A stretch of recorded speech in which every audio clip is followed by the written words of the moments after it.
Buenas noches, mi gente. O que quer dizer boa noite, minha gente? Já vou avisar, eu não queria estar aqui não, tá?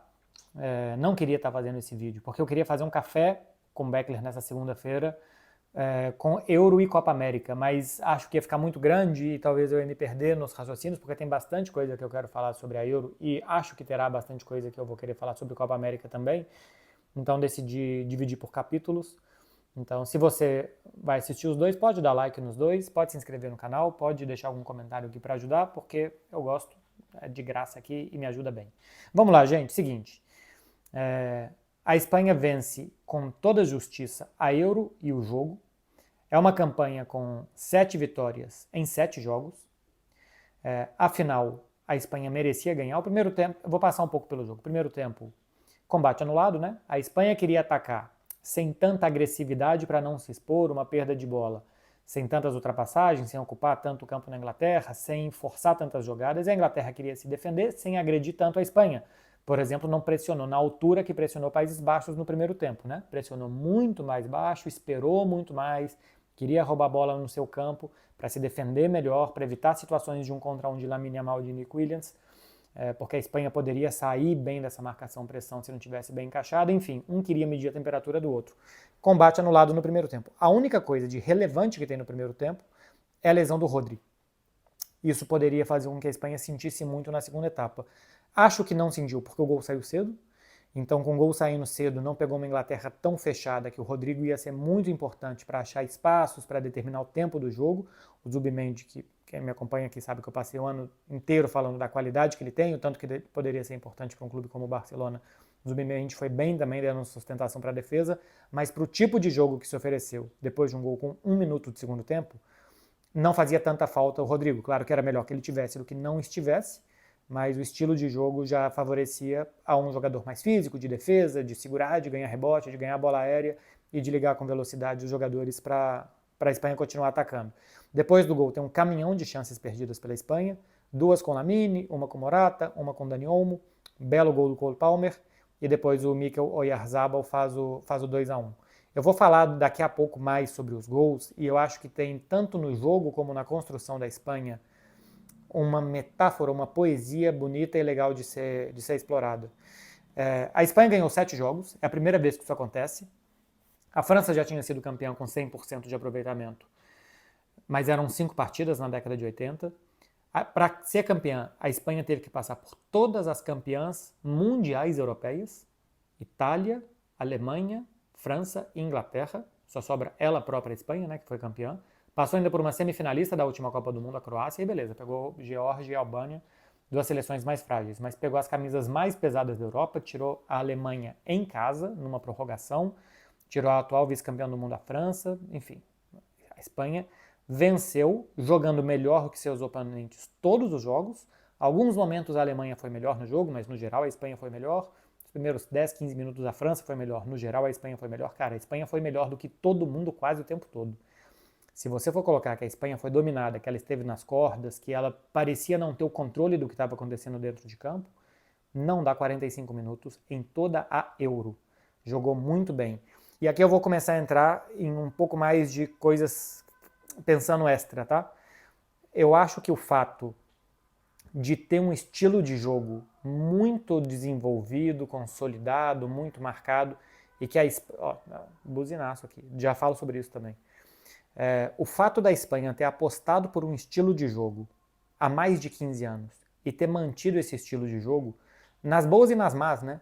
Porque tem uma frase do Guardiola, se eu não estou enganado, que é: o estilo é muito importante na hora que você perde. Porque quando você está ganhando, você manter o estilo, você manter o DNA, você manter a filosofia é a coisa mais fácil do mundo. É importante manter tudo isso e acreditar no que você quer quando você está perdendo. Porque se você acredita que para ganhar você tem que fazer A mais B mais C, e se você perde, se você para de acreditar naquilo, então você não acreditava, você só acreditava em ganhar, você não acreditava no processo para ganhar. A Espanha acredita em um processo há mais de 15 anos. Quando teve bons jogadores, ganhou. Quando não teve, ou quando teve jogadores menos brilhantes, a gente viu aí de 2012 a 2024, que não só não ganhou, mas foi muito mal em muitos torneios, né? Não fez quase nada nas Euros. Bom, chegou na semifinal da última Euro, mas 2016 foi discreta, 2018 caiu contra a Rússia nas oitavas de final da Copa do Mundo, 2022 caiu para Marrocos nas oitavas de final. Então, assim, pouquinha coisa da Espanha. E agora que volta a ter uma geração agressiva, insinuante, criativa, agrega ao que já tinha de modelo, bons jogadores com outras características, uma evolução também do que o futebol precisa, e ganha, e joga bem todos os jogos, faz o melhor jogador jovem, faz o melhor jogador do torneio, o Lamine Yamal ganhou como o melhor jovem, isso era meio evidente que ia acontecer, a não ser que o Manu fizesse uma grande final. O Bellingham poderia ganhar, né, porque tem menos de 21 anos, então talvez não fosse tão evidente assim o Lamine. Faz o melhor jogador do torneio, que foi o Rodrigo. Para mim poderia ter sido o Nico Williams. Dependendo do que fosse a final, poderia ter sido até o Lamine Yamal, termina com 5 participações em gols, 4 assistências, 1 gol. E poderia ter sido Fabián Ruiz, embora nos 2 últimos jogos ele tenha brilhado menos, tenha sido um pouco mais operário mesmo. Mas ele começou a Euro muito bem, terminou mais normalzinho. O Dani Olmo também foi bem, desde que entrou no lugar do Pedri naquele jogo contra a Alemanha, quando entrava já estava jogando bem. Fica bem entregue para o Rodrigo, mas poderia ter sido para outros jogadores. Se fosse fazer uma seleção da Euro, que eu não fiz aqui, mas teria Cucurella, teria Carvajal, teria Rodrigo, teria Lamine, teria Nico Williams, teria Fabián Ruiz, Dani Olmo. Cara, é difícil pensar quais outros jogadores que iam entrando. De defesa, podia entrar o Pepe. De goleiro, o Pickford, né, foi importante em alguns momentos na Inglaterra, o Nai Simon também foi. Acho que o Saliba jogou bem. O Xavi Simons, para mim, jogou muito bem. O Xhaka jogou bem, mas foi até as quartas de final. Então, enfim, uma seleção da Euro, estou fazendo aqui de cabeça agora, seria praticamente toda de jogadores da Espanha, porque em 7 jogos a Espanha teve 40, 45 minutos que ela foi pior do que seus oponentes. Acho que acreditar em algo faz bem para a Espanha. A Espanha ganhou 3 das últimas 5 Euros e ganhou uma Copa do Mundo. Ela se tornou a maior campeã da história da Euro, né? 4 títulos, mas ganhou 3 das últimas 5. Para quem até 2008 tinha ganhado uma e de repente ganhou 3 de 5. Eu não sei se, por exemplo, para o Brasil existe uma forma de jogar para a gente acreditar. Uma forma determinada, a gente apostar por ela e seguir. E só contratar técnicos dessa linhagem e convocar jogadores só dessa linhagem. Eu não sei se é o caminho certo para a gente seguir, mas o certo é que a mudança de projeto e de estilo e de o que fazer e do que querer fazer é aquele negócio, né? Se você não sabe para onde você está indo, você nunca está perdido. E qualquer caminho interessa, qualquer caminho vale. Então, ter um caminho, seguir, acreditar no que quer fazer, eu acho que a longo prazo dá certo. Em algum momento, pode passar 12 anos sem ganhar? Pode, mas o Brasil está 24 sem ganhar, né? Sim, Copa do Mundo. Copa das Américas, o Brasil ganhou 2019, antes tinha ganhado 2007 e ganhou 2004, né? Então, se a gente for pegar do século XXI, o Brasil ganhou 2004, 7, 19, ganhou 3 e ganhou uma Copa do Mundo. Em conquistas é igual a Espanha. Mas o acreditar fez com que a Espanha, que não era uma seleção vencedora como o Brasil, conseguisse vencer tantos títulos. Então, para a seleção brasileira, repito, não existe uma forma. Vai fazer o quê? Vai imitar esse jeito de jogar? Vai imitar o jeito Ancelotti, o jeito Klopp? Não sei, tem que ter um jeito brasileiro. Mas eu já tinha falado isso quando o Brasil foi eliminado, que eu acho que falta para a gente encontrar um caminho. Encontrar e, a partir daí, apostar. Para mim, para isso precisa, primeiramente, que o Brasil produza bons técnicos. Já falei isso 20 minutos no vídeo atrás, então está explicado. Mas simplesmente para mostrar como que a Espanha acreditou e como deu resultado. Com um técnico que é marcado por ser um técnico da base, né? Ele foi subindo com esses jogadores, treinou o Sub-17, o Sub-19, o Sub-21 e foi ganhar agora. Sobre um pouco dos gols. O primeiro gol da Espanha é uma assistência do Lamine para o gol do Nico Williams.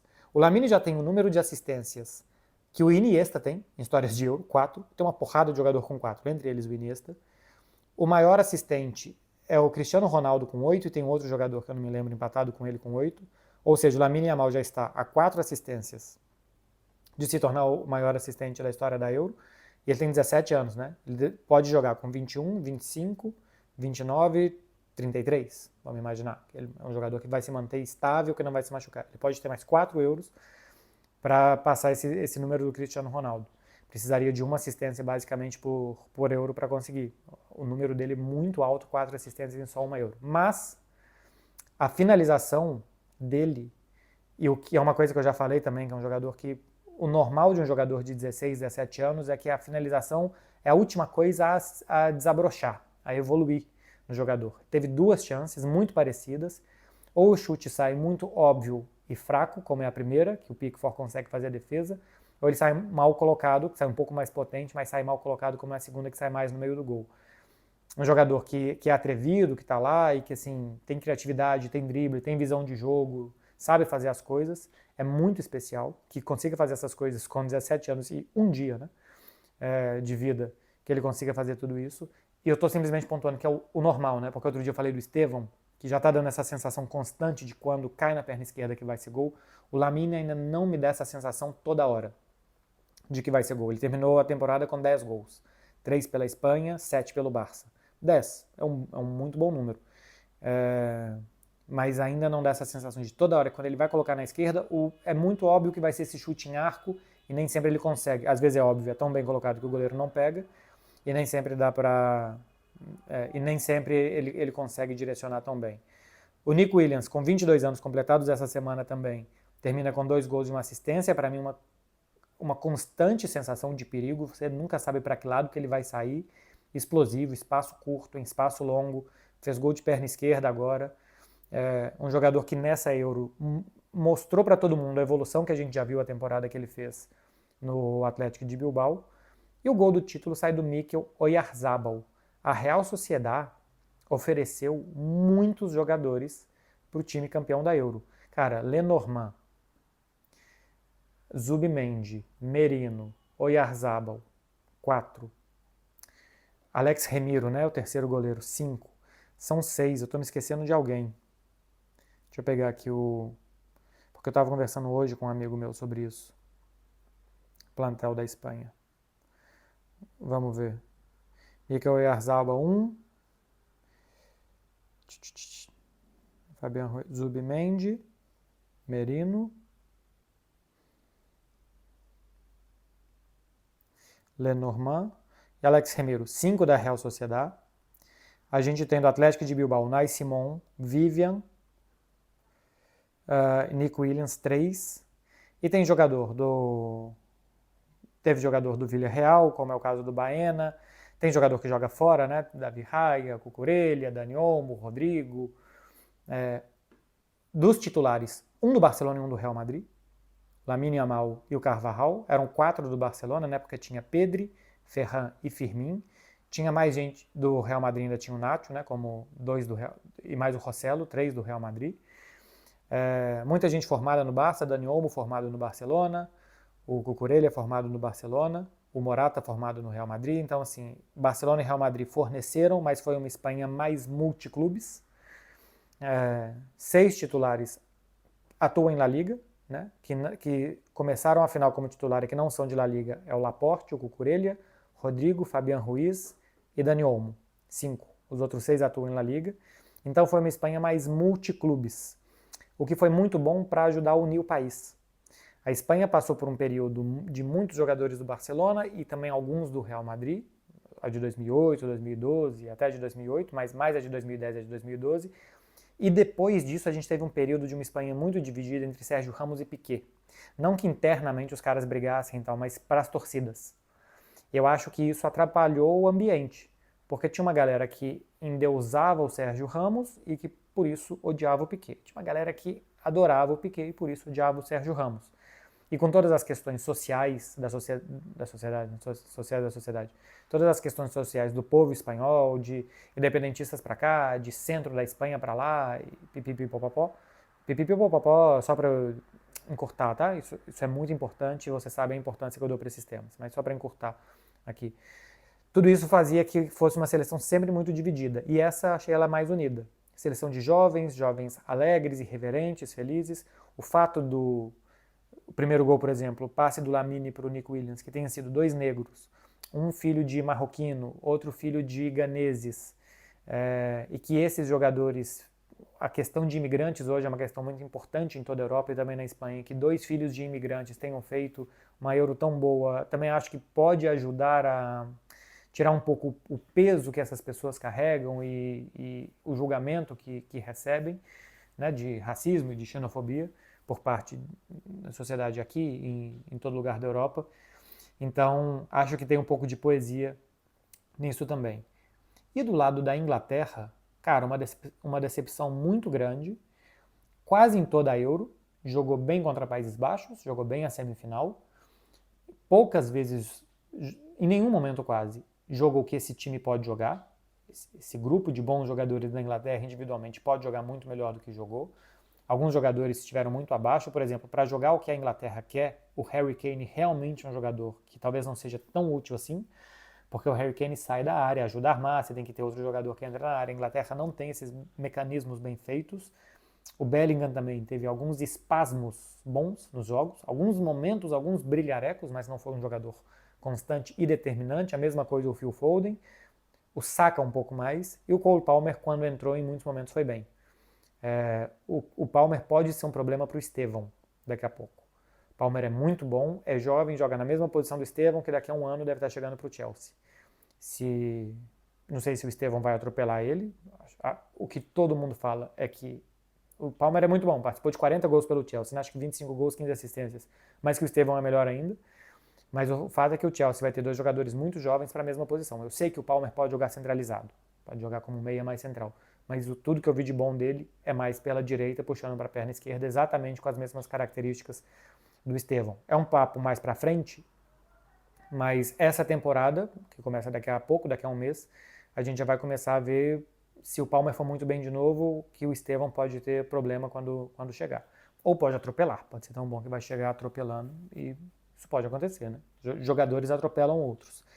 Então veremos. Uma pena pelo Harry Kane, vai ter que esperar um pouco mais para comemorar título, vai ter que esperar um pouco mais porque fatalmente o Bayern de Munique a qualquer momento vai ganhar. Tem uma curiosidade, o Bayern não foi vice-líder da Bundesliga e nem vice-campeão da Copa da Alemanha. Ou seja, como o Leverkusen ganhou os dois títulos, tem a disputa da Supercopa, mas vai ser contra o Kaiserslautern, se eu não estou enganado, né, que é o vice-campeão da Copa. Não lembro agora como funciona na Alemanha. Aqui na Espanha, por exemplo, em outros países, é o vice-campeão da Copa que disputa a Supercopa, quando um time faz os dois títulos, o doblete.